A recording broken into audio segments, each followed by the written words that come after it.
Assalamualaikum. Kali ini kita akan membahas mengenai gaya geser dan momen lentur. Sebelum kita masuk ke topik utama, mari kita tahu dulu apa sih dan latar belakang dibalik gaya geser dan momen lentur itu. Jadi elemen struktural itu biasanya dikelompokkan menurut jenis-jenis beban yang dipikulnya. Sebagai contoh, batang yang dibebani secara aksial memikul gaya-gaya yang mempunyai vektor di sepanjang sumbu batang, dan batang dalam keadaan torsi memikul torsi atau kopel dan mempunyai vektor momen di sepanjang sumbu. Dalam bahasan kali ini kita akan mempelajari balok. Kita lihat pada gambar ini yang merupakan elemen struktur yang mengalami beban lateral, yaitu gaya-gaya atau momen yang vektornya tegak lurus sumbu batang. Mari perhatikan gambar berikut. Jadi balok yang terlihat pada gambar tersebut itu dikelompokkan sebagai struktur planar karena terletak di satu bidang.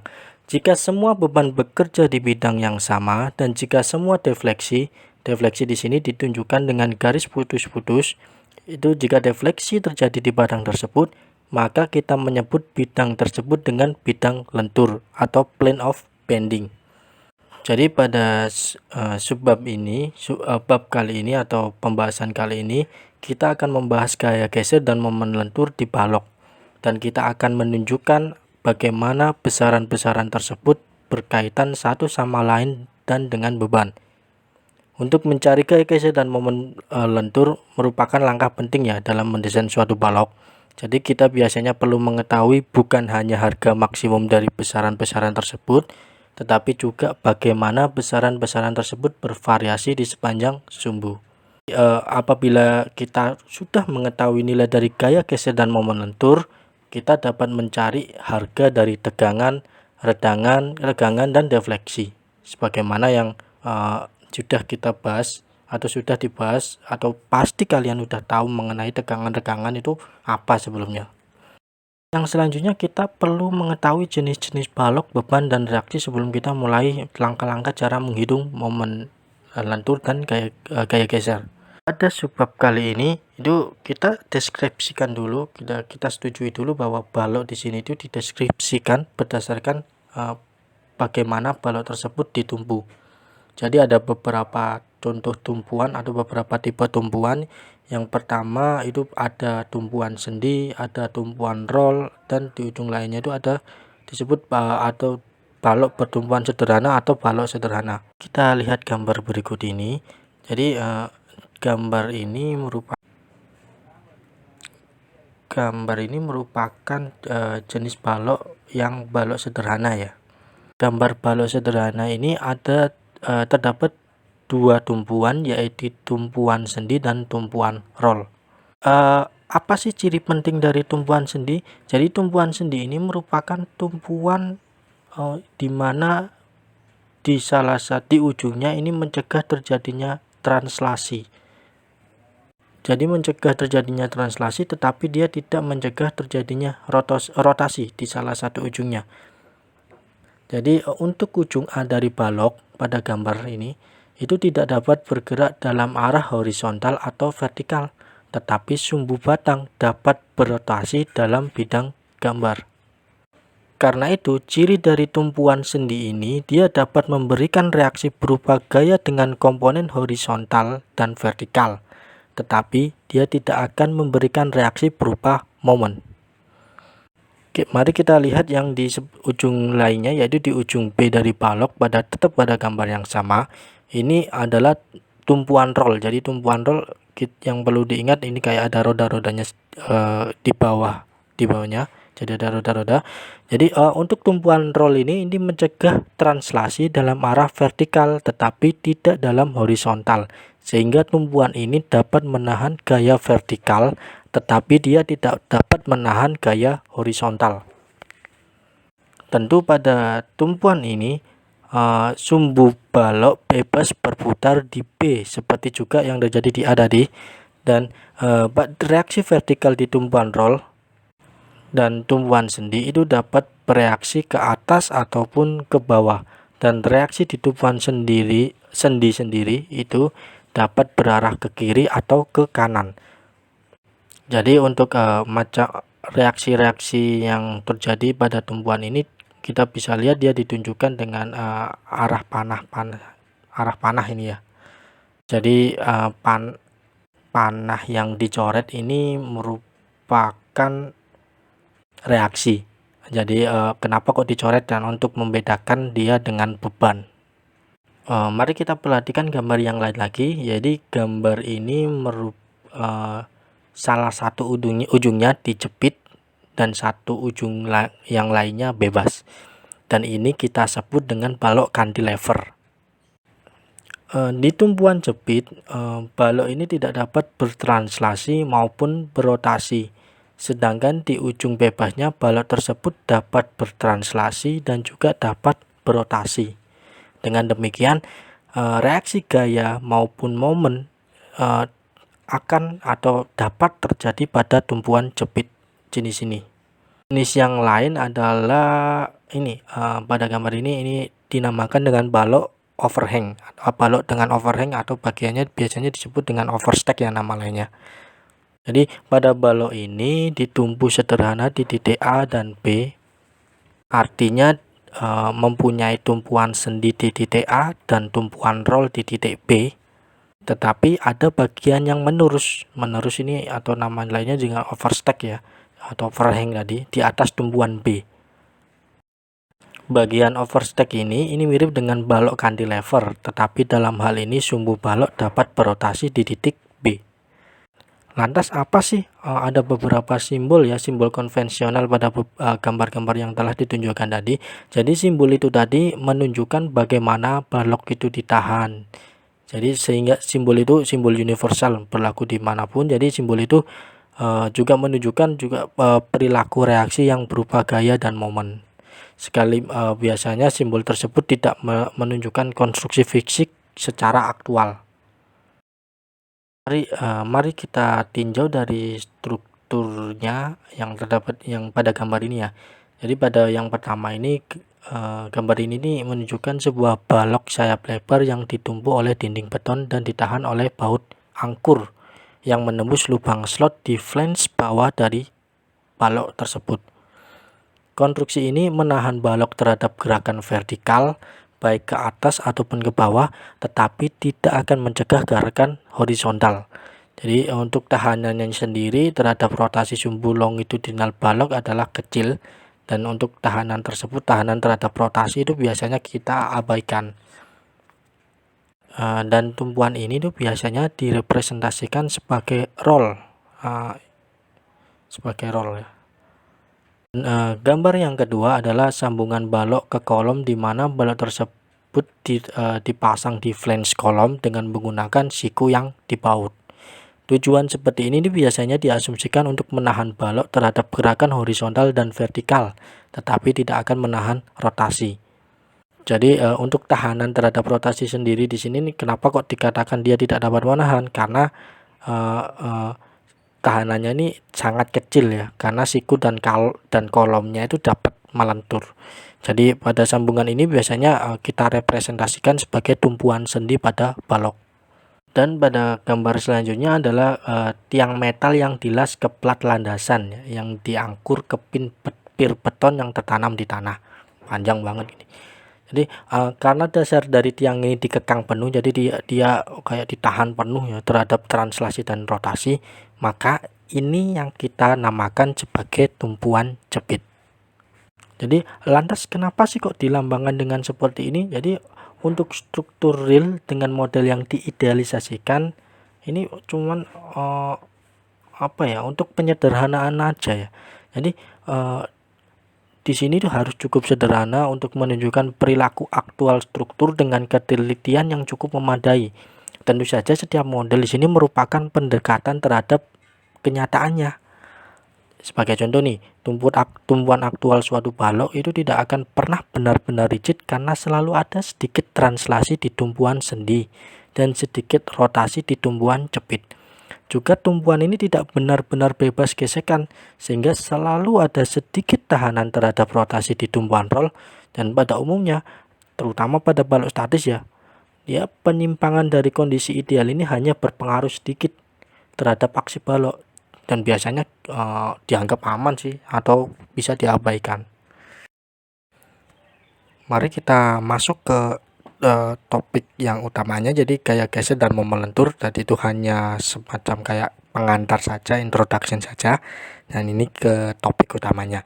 Jadi pada suatu balok itu jika dibebani oleh gaya atau kopel, tegangan dan regangan itu akan terjadi di seluruh bagian interior balok. Jadi sebelum kita menentukan tegangan dan regangan ini, pertama-tama kita harus mencari nilai dari gaya internal dan kopel internal yang bekerja pada balok tersebut. Contoh ini kita bisa lihat pada gambar yang pertama ini. Pada gambar ini itu menunjukkan besaran internal itu cara memperoleh besaran internal ya. Dan pada gambar ini meninjau balok cantilever dengan AB dan dia dibebani P di ujungnya yang bebas. Jadi pertama yang kita lakukan, kita perlu memotong balok tersebut di titik melintang, di potongan melintang MN yang terletak pada jarak X ya, tertentu dari ujung bebasnya, dan mengisolasi bagian kiri dari balok sebagai tanda bebas yang ditunjukkan pada gambar yang kedua. Jadi untuk benda yang bebas ini dipertahankan berada dalam keseimbangan oleh gaya P dan tegangan yang bekerja di penampang. Dan tegangan-tegangan ini mewakili aksi bagian sebelah kanan balok pada bagian kirinya. Yang kita ketahui adalah bahwa resultan dari tegangan ini harus sedemikian hingga mempertahankan keseimbangan benda bebas. Untuk kita pasti pernah tahu yang namanya statika dan pasti pernah mendapatkan statika tersebut, dan dari statika itu kita ketahui itu bahwa resultan dari tegangan yang bekerja pada penampang itu gaya geser itu biasanya dilambangkan dengan V dan momen lentur biasanya dilambangkan dengan M. Karena beban P ini berarah transversal terhadap sumbu balok, maka tidak ada gaya aksial di penampang, baik gaya geser maupun momen lentur bekerja di balok. Artinya vektor gaya geser terletak di bidang gambar dan vektor momen lentur adalah tegak lurus bidang gambar seperti yang kita bisa lihat pada gambar ini. Dan gaya geser dan momen lentur seperti gaya aksial di batang dan torsi internal di batang merupakan resultan dari tegangan yang terdistribusi di suatu penampang.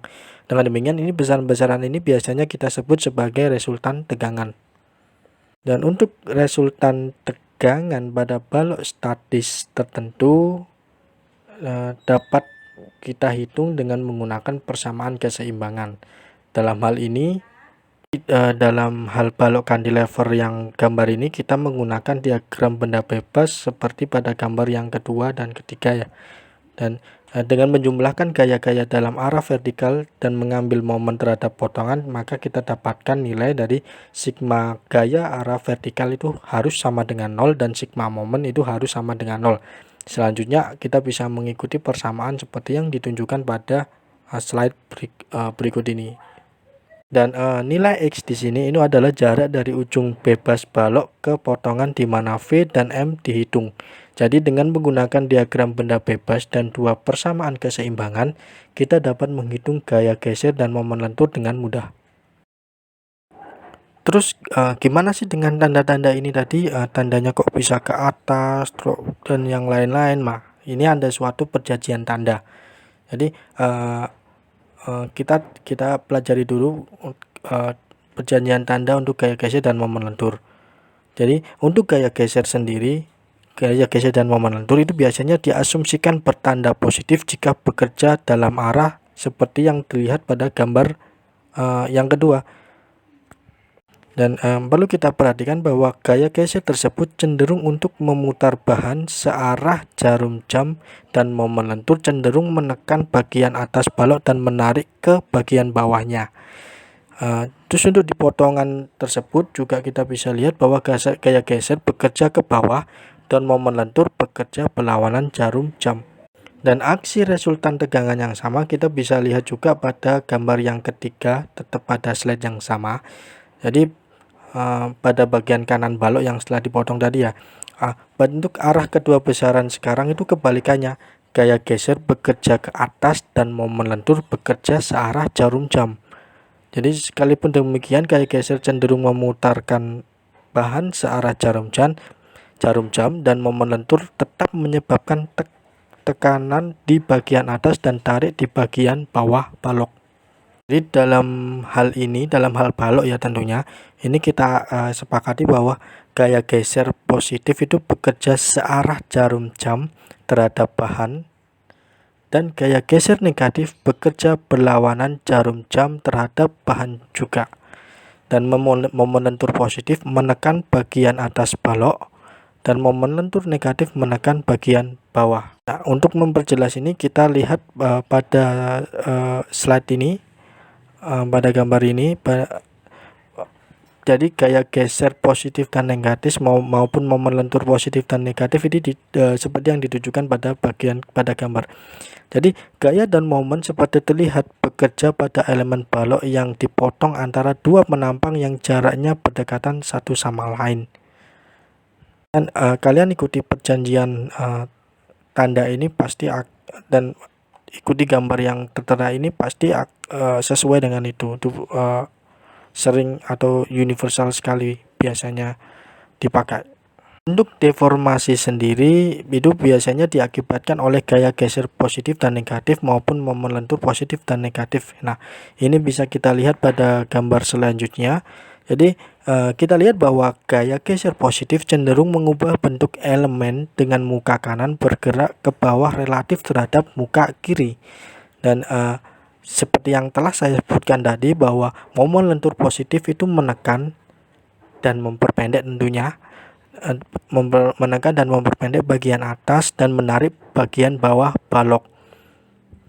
Jadi sebagai contoh untuk perjanjian deformasi ini kita biasanya menggunakan perjanjian tanda deformasi pada kasus gaya aksial di suatu batang. Dan seperti yang tadi telah dinyatakan bahwa gaya aksial di sini akan menyebabkan perpanjangan, yaitu tarik di suatu batang itu bernilai positif, dan gaya aksial menyebabkan perpendekan itu bernilainya negatif. Jadi tanda untuk gaya aksial bergantung pada bagaimana bahan berdeformasi, bukan bergantung pada arahnya di dalam ruang. Dan yang perlu digarisbawahi di sini juga perjanjian tanda-tanda ini bergantung pada arahnya di sepanjang jumbo koordinat. Jadi contohnya jika kita menjumlahkan gaya-gaya dalam arah Y, maka gaya-gaya yang bekerja dalam arah positif sumbu Y dianggap positif. Ya, jadi arah Y yang ke atas kita anggap positif, dan gaya-gaya yang bekerja dalam arah Y ke bawah itu biasanya kita anggap sebagai negatif. Kita lihat contoh berikut. Jadi ini merupakan balok sederhana AB yang memikul dua beban gaya B dan kopel M0 dan bekerja seperti kita bisa lihat pada gambar. Jadi yang pengen dicari di sini adalah berapa besaran gaya geser V dan momen lentur M di balok penampang yang terletak pada dekat di sebelah kiri titik tengah balok, dan yang pertanyaan kedua itu dekat di sebelah kanan titik tengah balok. Mari coba kita bahas di sini. Yang perlu solusinya kerangka berpikirnya pertama. Nah, langkah pertamanya ini dalam analisis balok jenis ini kita mencari reaksi A, atau kita namakan di sini RA, dan RB di tumpuan. Dengan mengambil momen terhadap ujung B dan A, kita peroleh dua persamaan keseimbangan, sehingga RA di sini bernilai 3P/4 minus M0/L, dan RB di sini P plus 4 plus M0/L.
Oke, sampai sekian dulu, kita akan sambung lagi di video selanjutnya. Terima kasih. Assalamualaikum warahmatullahi wabarakatuh.